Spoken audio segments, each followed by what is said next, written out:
Good morning, good afternoon, and good evening, and welcome to the Jerusalem Center for Public Affairs Daily War Room Update. We are on day number 117 of Israel's war against the terrorists in Gaza. It started, as you remember, back then on the 7th of October with the infiltration of over 3,000 terrorists, the massacre of 1,200 people, raping, kidnapping, burning alive, torturing. Since then, IDF forces have been operating on the ground, in the air, and from the sea, fighting the terrorists in Gaza. So far, over 9,000 terrorists have already been killed, and many others of that Hamas force have been injured. We're talking about a force that is about 40,000 people strong, according to some of the latest estimates. The IDF forces have also continued working on the ground to establish and strengthen their stronghold all the way through the Gaza Strip. It started off in the northern Gaza Strip, where most of the terrorist infrastructure has already been destroyed. Much of that work has been done constantly, systematically, finding all of the hundreds of tunnel shafts that the Hamas terrorists had dug all over the northern Gaza Strip, finding them and destroying them. IDF forces have also been discovering and uncovering the rocket launchers that Hamas has planted all over the entire urban area of the Gaza Strip, under mosques, in children's kindergartens, in schools, in hospitals even, using those, all of those installations as a guide and a guard for their activities. Since the start of the war, over 9,000 rockets have been fired by Hamas at Israel, many of them landing themselves in the Gaza Strip, misfiring and killing Palestinians. No one takes that into account so far. We've now seen the extension of the Israeli ground forces further south into the Gaza Strip, into the central Gaza Strip, into Khan Yunis, where Hamas had a substantial stronghold. We've seen and uncovered many tunnels where Hamas terrorists actually held many of the hostages, which we're going to discuss later in the program today.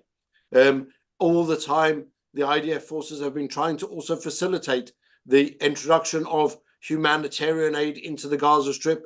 Unfortunately, that humanitarian aid has been going in through UNRWA, one of the UN organizations that is almost inseparable in its identity from the terrorists themselves. UNRWA, as Israeli Defense Minister Yoav Gallant said today, UNRWA is Hamas. Hamas is UNRWA. And that has to be understood by the international community. That is why many of the international community have already ceased their funding to UNRWA. America, many European countries, Australia, all around the globe, over 16 countries have now halted their aid to UNRWA.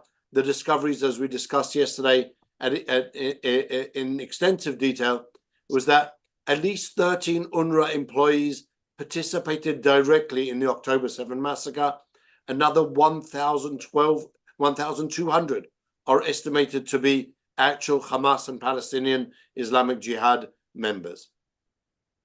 In the northern area, on our northern border with Lebanon, the fighting has also continued on. We are at war. Israel is at war with Lebanon. We just don't know it, and no one really wants to admit it.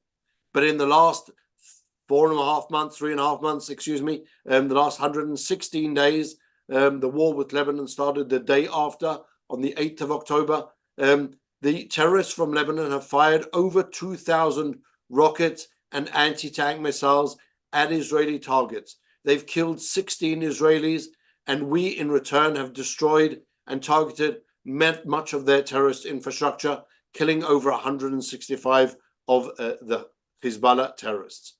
In the far-off southern area, the Houthis continue on with their aggression against the freedom of navigation, blocking to a great extent the passage of ships through Bab el-Manda, through the Horn of Africa, up towards the Red Sea and towards the Suez Canal, that they're doing really now at a much less severe pace after our friends, the Egyptians, asked them only to target Israeli ships going through that area, and to let the shipping world from the rest of the world go through unfettered, because obviously it's tremendously affecting Egypt's economy, with estimated losses of $125 to $130 million a day.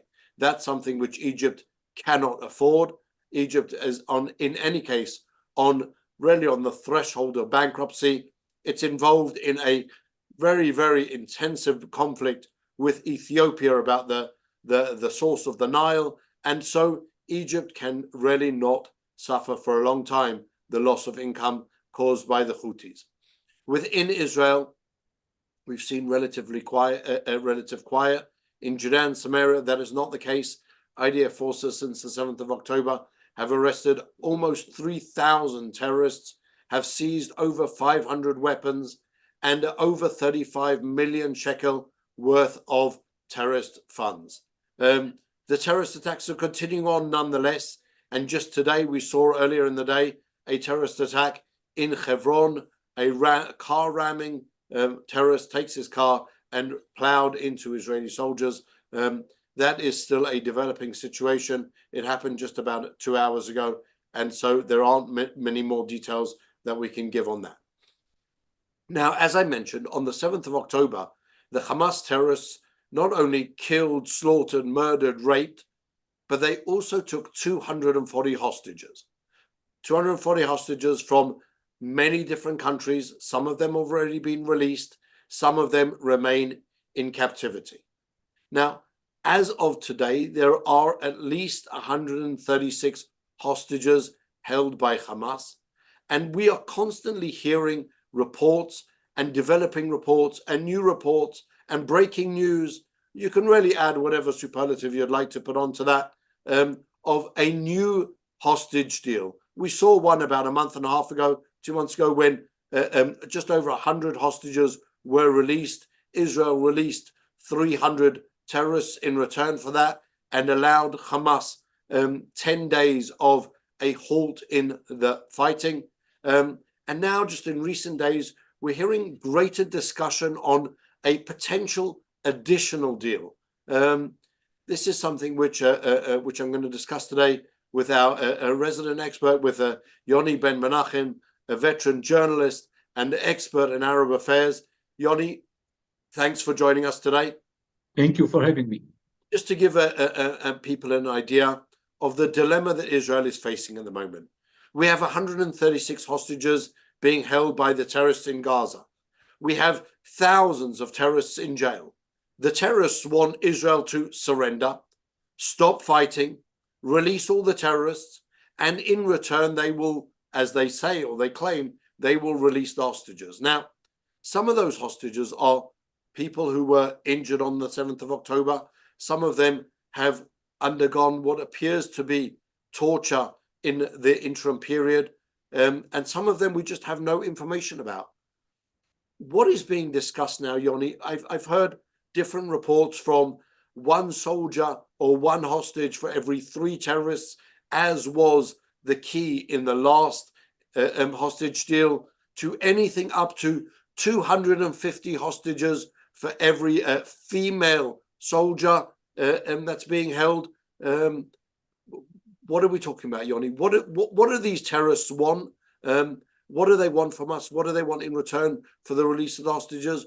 One of the reports that I heard this morning, you can maybe fill us in on this, is that one of the demands of Hamas is that America give Hamas guarantees that Israel will not target their terrorists as part of these ongoing discussions, and that the terrorists be allowed to live another day to murder more Jews. Is that something that's being discussed, Yoni? Well, let's begin by saying that what is being discussed now is an outline that was agreed upon in Paris in a meeting between the heads of the security from different countries, the 2 mediators, Qatar and Egypt, the head of the CIA, William Burns, the head of the Israeli Mossad, David Barnea, and they agreed on an outline with general principles The Prime Minister office in Israel denies all these keys that you mentioned, how many terrorists will be released for every Israeli. They say that it's only a general principles that were agreed upon, and I tend to accept this denial of the Prime Minister office because I also checked it with other sources, and apparently we didn't go into the specifics yet of the negotiations. So basically now Israel gave a positive answer to the mediators about this proposed outline. And now we are waiting for the answer of Hamas. And we are talking now only about implementation of the first stage, which is to release, it's called the humanitarian stage, that Israelis, Sikh Israelis, and all the people will be released in this first stage of the deal in return for the release of terrorists from Israeli prisons, and bringing in more humanitarian aid to Hamas. Ismail Haniyeh, the head of the Hamas movement, arrived this morning to Cairo with the delegation of Hamas, and he's going to hear the specifics of the deal, of the outline, from the head of this Egyptian intelligence minister, Abbas Kamel, and then he will deliver the details to Yahya Sinwar, who is hiding in the tunnels in Gaza, and then within a few days we will hear the official answer of Hamas to this outline. If they agree, then it can be implemented, the first stage can be implemented, of course, after negotiating about the numbers of the terrorists that will be released.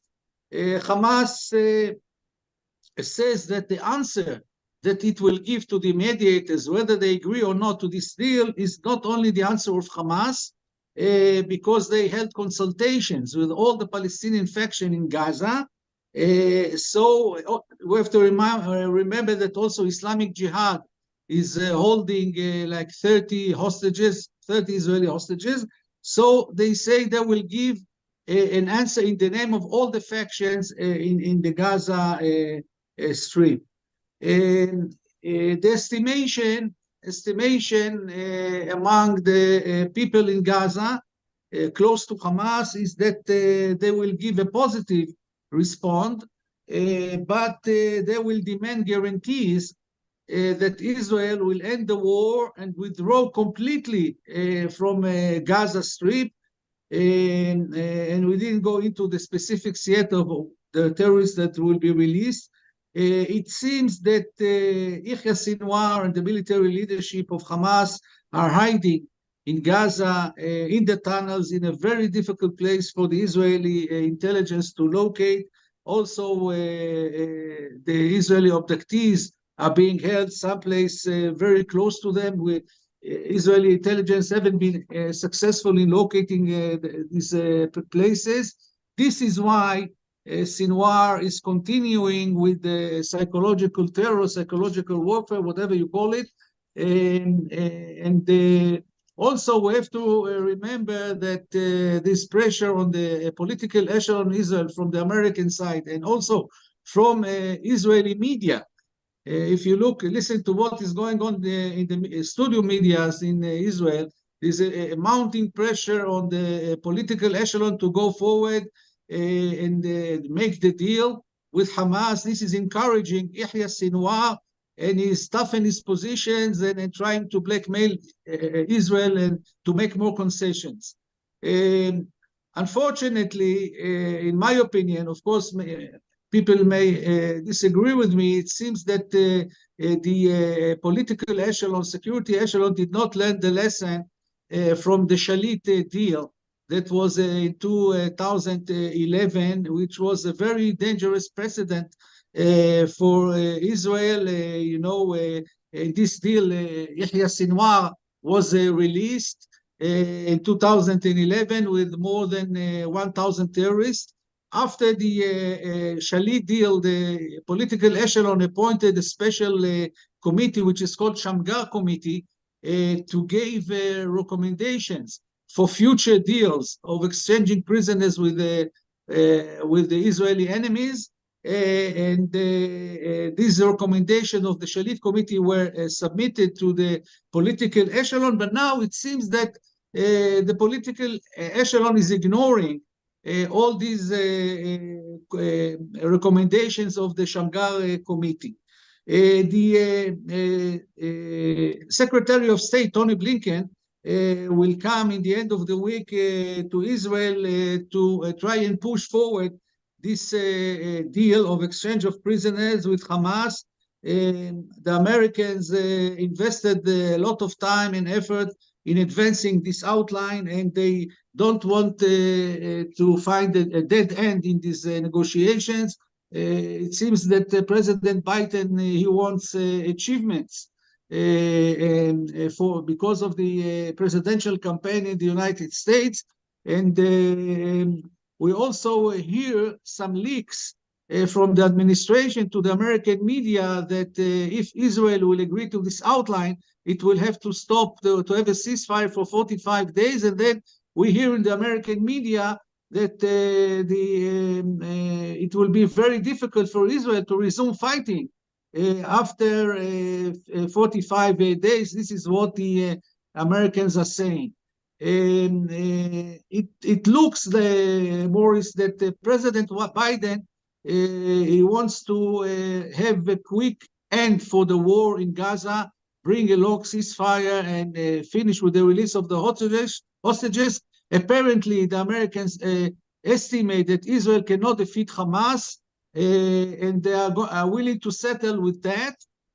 Also to promote some sort of what they call the Biden doctrine or political horizon for the Palestinians. That means that after the war is ended, they will start a negotiation between Israel and the Palestinians, where they will initiate the resumption of the talks between Israel and the PA for a two-state solution. And also the deal will be that part of this Biden doctrine will include normalization between Israel and Saudi Arabia. So their end game is an independent Palestinian state and normalization between Israel and Saudi Arabia, of course, after Israel stops the war. This is, I think, a very bad deal for Israel. Not talking only about the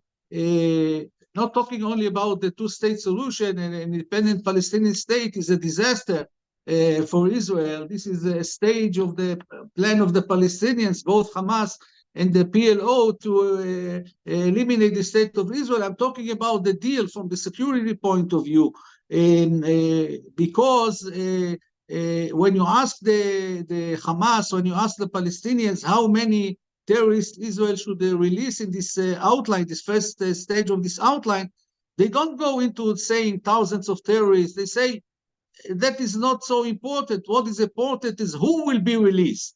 Who will be released within this the framework of this deal.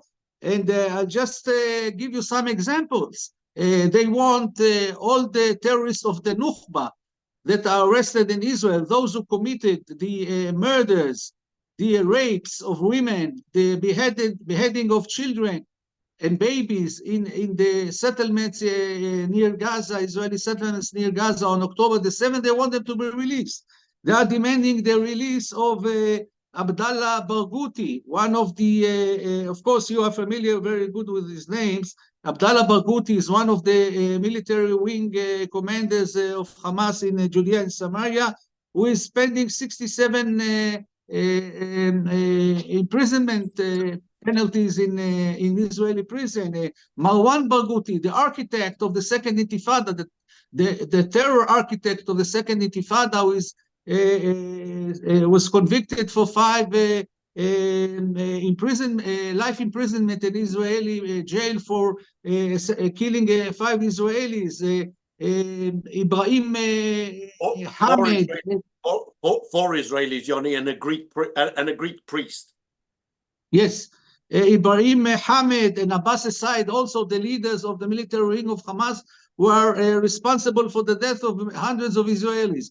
These are only examples of this deal. So the bottom line, in my opinion, this is a very bad deal for Israel. And I think also, if I may say politically, inside Israel, there's a strong opposition from the right-wing ministers, Bezalel Smotrich and Itamar Ben-Gvir, who are threatening to withdraw from the Netanyahu coalition and topple the government if Israel goes for this deal. So the situation politically is very fragile. The bottom line, Israel is now waiting for the answer of Hamas for the proposed deal. And then, so Yoni, basically what Hamas wants is Israel's unconditional surrender, the release of all of these terrorists, the ceasing or the ending of the war to destroy Hamas, and the guarantee that Hamas will continue to be able to fight on and murder more Jews. I mean, that seems to be what their demand is. That seems to be the deal that they have on the table. So what is the exact discussion? What is Israel suggesting? Obviously, Israel cannot and will not accept those terms. The Israeli response is what? That we will continue killing the terrorists. We will stop fighting for a few days, 3 days, 5 days, 10 days, as we did previously. What are we hearing from the Israeli side in response to these really outrageous demands of the terrorists? Anyone would think that they're the ones who are sitting in Jerusalem making the decisions rather than running around like rats in tunnels under the Gaza Strip, being able to dictate terms to the rest of the world. And on that note as well, why in the world is the Biden administration supporting? Are they supporting these demands? Why would they support those demands? Because that destroying Hamas has to be an interest for them. Clearly, there's no way to promote any type of Biden political aspirations or Biden political solution for the Middle East as long as Hamas remains a dominant force. So what are they doing? Why are they not saying, go to hell? Well, first of all, for what the Israelis are saying, well, I can only tell you what Prime Minister Netanyahu is saying publicly. He denies that he will release thousands of terrorists, and he also say we will continue until the complete victory. This is an exact quote. So how can you achieve a complete victory if you release all these terrorists? This is the question. What the Biden administration wants is simply they want to end this war in Gaza as soon as possible, because apparently it causes problems, political problems for the President Biden in the presidential campaign. So they want Israel to destroy Hamas, but they can say, they say, you do it, you don't have to have a full war in order to destroy Hamas. You can do it also in a minor activities in Gaza, and what they want in the end is a deal. This is called now, I think Tom Friedman wrote an article about it in the New York Times, calling it the Biden Doctrine. That means that what they want, the end game of the war, to be a political solution, a political horizon, and establishing of a Palestinian state. So the war in Gaza is only the first stage, and this ceasefire or whatever it's called, the deal for exchanging prisoners, is only the first step towards a political solution that will eventually lead to an independent Palestinian state. This is a horrible scenario. So really what the Biden, what do we call it, the Biden Doctrine says is that Israel must surrender to these genocidal terrorists. We must allow them to continue living and surviving to fight another day. We must give them the prize of a state in return for their murdering and butchering and torturing and raping 1,200 people and kidnapping others. That sounds to me like a doctrine of complete capitulation to terrorism, rather than any type of reasonable opinion of the person who should be the leader of the free world. How can that possibly be something which the Biden administration is considering and considers to be reasonable? Is that what Secretary of State Blinken is going to be pushing tomorrow? Yes. He's coming here to push, because the Americans are aware of the opposition in the cabinet of the right wing to this proposal, and they're also afraid that the Hamas will put up demands that will not allow the implementation of the first stage of the deal. So Blinken is coming here for 3 days, and they will be moving from Israel to Cairo, and in order to make sure that the Egyptians and Qatar are putting enough pressure on Yahya Sinwar to go ahead to this first stage of the deal. So he's coming here to put pressure on Netanyahu from one hand, on the other hand, to put pressure on Hamas using the help of Qatar in Egypt. We have to pay also attention to a very important detail in this outline, is that the first stage, we're talking about the release of 35 Israelis, but that leaves about 100 Israeli hostages still in the hands of Hamas. And this is a leverage that Yahya Sinwar is planning to use against Israel, because what he wants is to keep them as a bargaining chip for the future. And it's not going to settle only from for ending the war and Israeli withdrawal. He wants guarantees that Hamas will stay in power, that he can come out victoriously saying, I won the war, and also demand in the next stages of this outline, demands that Israel lift the closure or the blockade that it imposed on Gaza Strip since 2007, and also allow the Palestinians to build a port so they can bring in weapons through the sea from Iran. This is very, very dangerous situation. It sounds like Yahya Sinwar's demands are based, like I said before, not only the complete capitulation of Israel to his terrorism, but really providing also the basis for them to continue to fight to destroy Israel. Now, is this something that I understand that Sinwar is really one of these Hamas crazies? Does he think that this is a reasonable scenario? I mean, at the end of the day, for the last 117 days, he's been hiding out in the tunnels underneath the Gaza Strip. In the meantime, we've seen, albeit small demonstrations nonetheless, of Gazans also against Hamas, calling them out, saying, you've brought this disaster on us. How can he reasonably think that he's capable of returning to Gaza as the conquering hero, as it were? Well, I tell you the truth, Morris, when I see these videos from Gaza of Palestinians cursing Hamas, and some Palestinians calling for Hamas to step down, I am not impressed with these videos. I don't think they reflect the real mood in Gaza, the real situation, and what people think. I think that a majority of Palestinians in Gaza, not to say all of them, still support Hamas very strongly, in spite of what happened and in spite of the catastrophe that Yahya Sinwar brought on them, what they call the new Nakba. Because for them, taking revenge of Israel is more important than this disaster, than this catastrophe. And what we see on TV is a few hundreds, maybe, let's say the most 2,000 Palestinians chanting and calling for Hamas to go home. and step down and so on. But you know how many Palestinians there are in Gaza? There are over 2 million Palestinians. So the numbers that we see do not reflect exactly what the people think in Gaza Strip.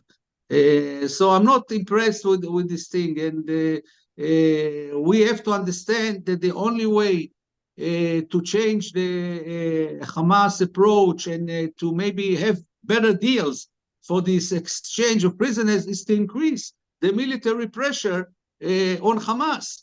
And in that department, the Israeli army and political echelon, they have not done enough, in my opinion, because what we have is in Khan Yunis, one division, one Israeli division, army division, which is trying to locate the leadership of Hamas and fighting. But I don't think this is enough. I think the Israelis should bring more forces into Khan Yunis in order to finish this stronghold completely and eliminate this is the biggest and largest stronghold of Hamas in Gaza Strip. And also, Israel should have occupied already the Rafah area and the Philadelphia corridor. And if we would do that, this will put an enormous pressure on Hamas, and it will have to change its position, the tactics of bargaining. But for some reason, the IDF or the political echelons are not doing that. Maybe they are pressured from the American administration. I don't know what exactly is stopping them from doing it. But I think only a strong. Is it pressure from the Americans or pressure from the Egyptians, our friends who asked the Houthis only to attack apparently, from what I heard today, from people who are aware of very well of what is going on, Israel and Egypt came to some sort of understandings. What will the Israeli military operation in Rafah area will look like? So we are on the way to solve this problem with Egypt. So what should be done is that the army should go into Rafah according to the understandings with Egypt and occupy this area. First, you have to evacuate the population, Palestinian population there, and also, we have to bring in more forces into Khan Yunis area and to take complete control on the stronghold of Hamas in Khan Yunis. It would seem to me, Yoni, that the idea of Israel gaining itself leverage against these terrorists, also for these discussions, not only to destroy the Hamas stronghold and to destroy the Hamas terrorists, but also in the discussions regarding the hostages and the negotiations in general. It would seem that entering, taking, and closing off the Philadelphia corridor, that area that is adjacent to the border with Egypt, would put a tremendous amount of pressure on Hamas, because that means that they would really be trapped from the north and from the south and from the east and also from the west by the sea. They would really be closed in. That seems to be, and that would seem to be like the right thing to do, both militarily and as a way to gain leverage and really the upper hand in the negotiations. Why do you think that that's something which Israel has been so hesitant with? We saw this announcement to the Egyptians already about a month ago that Israel planned to take the Philadelphia corridor. You say that now that there's been discussions and possibly agreement with the Egyptians. How can we move that forward? The Egyptians have closed off the border from their side. They haven't allowed one refugee to leave the Gaza Strip into Egypt. How do we now move that forward? Because that would seem, as I said, something that is the right thing to do before we go anywhere else in any type of discussions. Well, I will answer you how we're going to do that. In my opinion, this was a big mistake of the way the IDF conducted the war in Gaza from the first place, because they should have started with the Philadelphia corridor and Rafah, started in the south of the Gaza Strip, not in the north of Gaza Strip as they did. So I think this was a mistake. Now, what is needed is that Israel will take control of Khan Yunis area as soon as possible, and after it will control Khan Yunis, they start moving the population from Rafah area to Khan Yunis. And then the Israeli army can go down and occupy Rafah and the Philadelphia corridor. This is, I think, the plan, the Israeli plan is, this is the scenario, but it's all done very late. You know, this has been done in the beginning of the war because we know exactly what is the danger of the smuggling weapons from the Philadelphia corridor. I think that's something, Yoni, which really does need to be understood better so that we can really see what's going on and why this has been such a sticking point really for the Israeli government and really for the Israeli military. That would be something which, again, I think from every direction possible, it would seem that that was the right idea. Maybe the initial thoughts were, and this I think is probably the right thinking as well, that some of the people in Gaza would have the opportunity to leave Gaza and to move south into Egypt and to seek refuge there. Maybe that's what we're talking about. Maybe that was the idea at the time, and that's something which really Egypt put a complete halt to and didn't allow whatsoever. I think this according to the understandings between Israel and Egypt, from what I learned today, Israel gave a commitment that they will not transfer any Palestinians from Rafah area into Egypt, into Sinai. So this is out of the question because this is the greatest fear of the Egyptian is that they will be stuck with the 1 million Palestinians that escaped Gaza Strip into Sinai. So the Egyptians don't want to do that.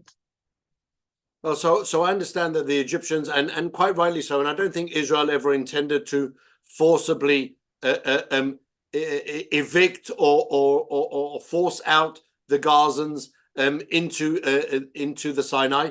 But I think it was reasonable to expect that some of these people would become refugees. In every other situation in the world, there are refugees in a war situation, and really now this is the only situation in which there's been no refugees whatsoever. And just showing on the screen, Yoni, for our audience, just so they get an understanding of what we're talking about. This is the northern Gaza area where IDF forces have already moved in. Gaza City, Jabalia, Beit Hanun. This is where IDF forces are now moving through Nusirat, through Deir al-Balach, and Khan Yunis in here, really towards the southern area of the Gaza Strip.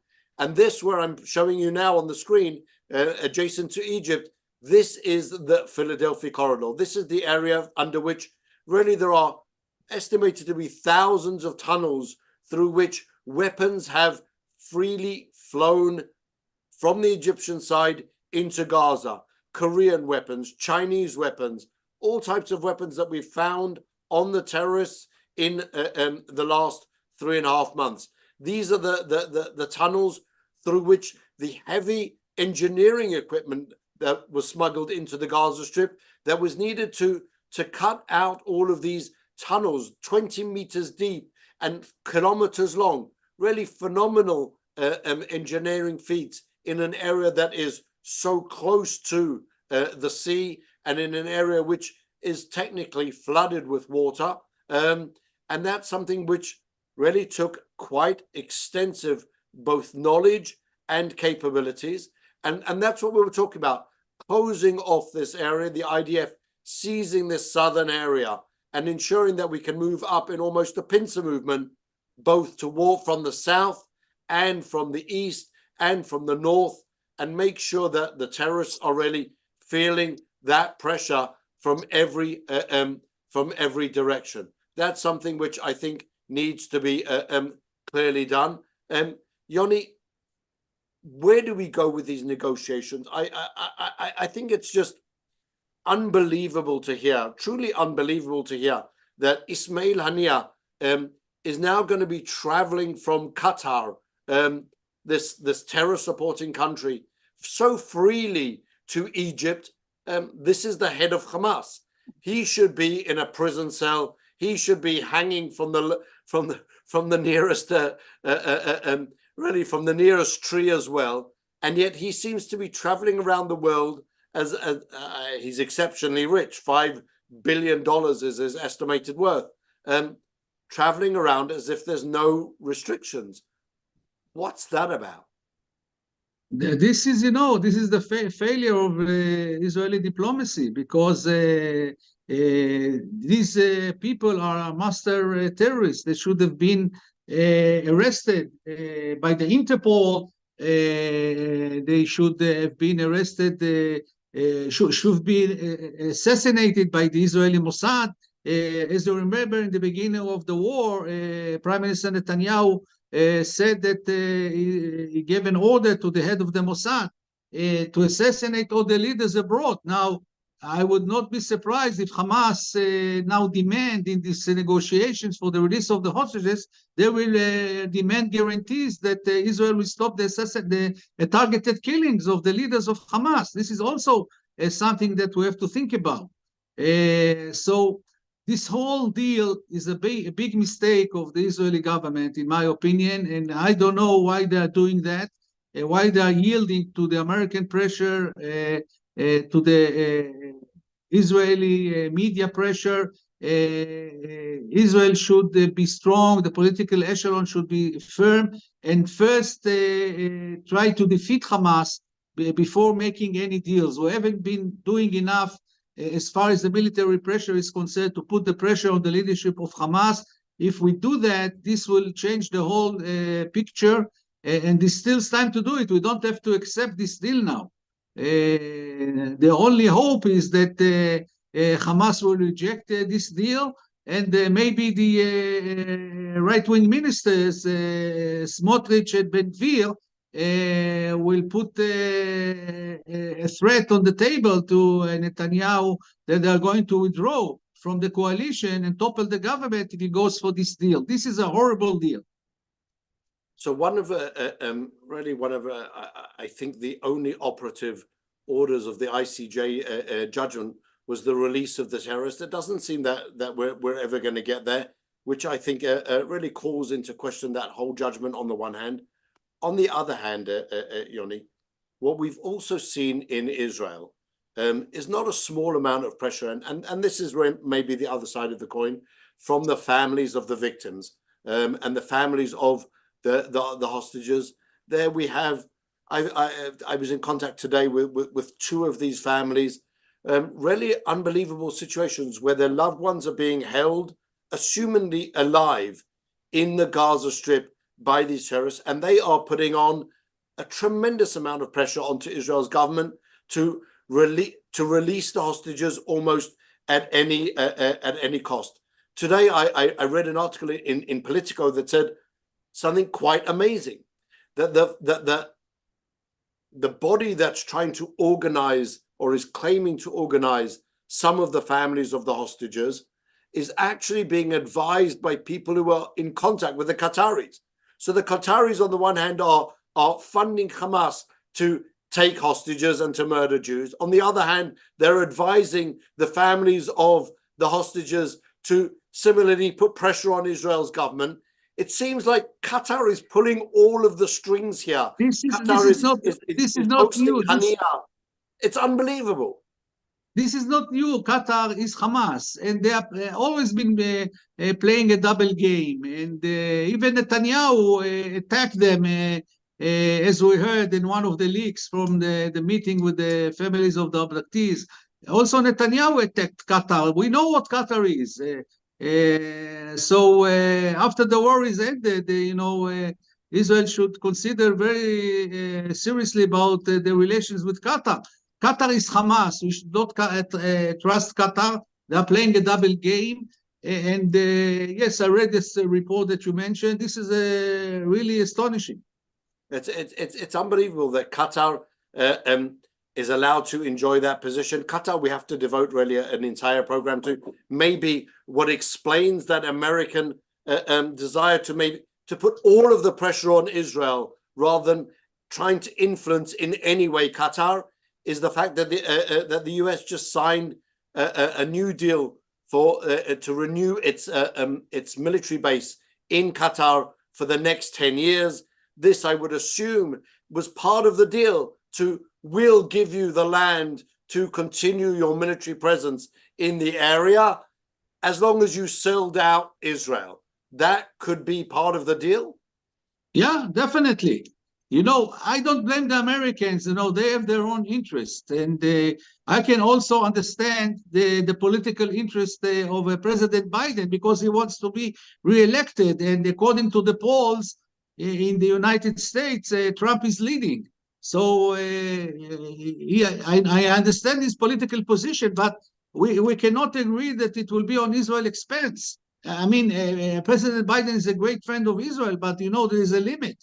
And the fact that Secretary of State Blinken is coming here tomorrow to put pressure on Israel, this is something very alarming, where we have to reject all this American pressure.